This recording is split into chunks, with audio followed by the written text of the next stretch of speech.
Based on the trailers and based on a bunch of things that I've seen about this game, you can clearly slay dragons. Is that true? There are dragons in the game, and you do fight them. We haven't revealed just yet whether or not you can actually slay them.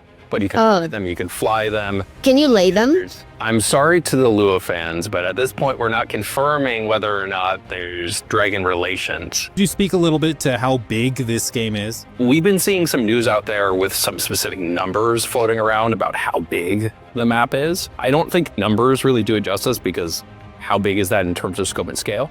But what we can say is the world's at least twice as big as the open world and playable area of Skyrim. It's larger than the map of a Red Dead Redemption 2. Open world games are about doing things, having activities, having distractions.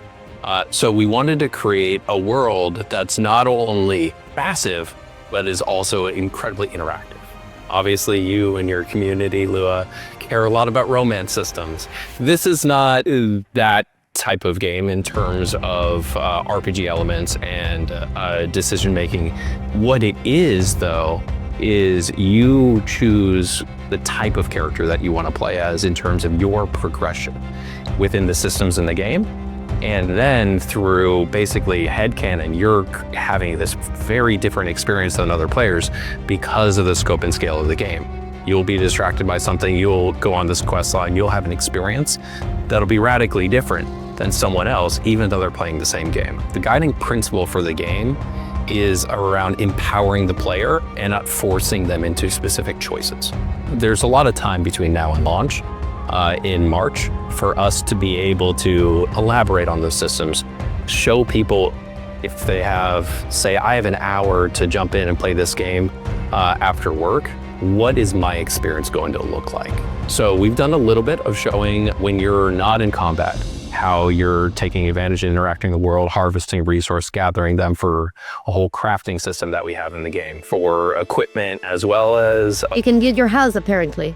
There is a house. The world is made to be interacted with, and that's also how you learn about the world. So by talking to NPCs, by picking up chickens, then you've learned and your codex will have been updated about the chicken. What about things that go beyond like fighting? Is there like puzzles? Is there like different types of quests? That's a great question. One of the things that we showcased, we had a team over to Korea to do a deep dive kind of behind the scenes last September.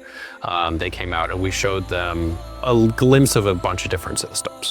One of the systems that we showed them was in what we call the aerial abyss. It's those sky islands that you see there.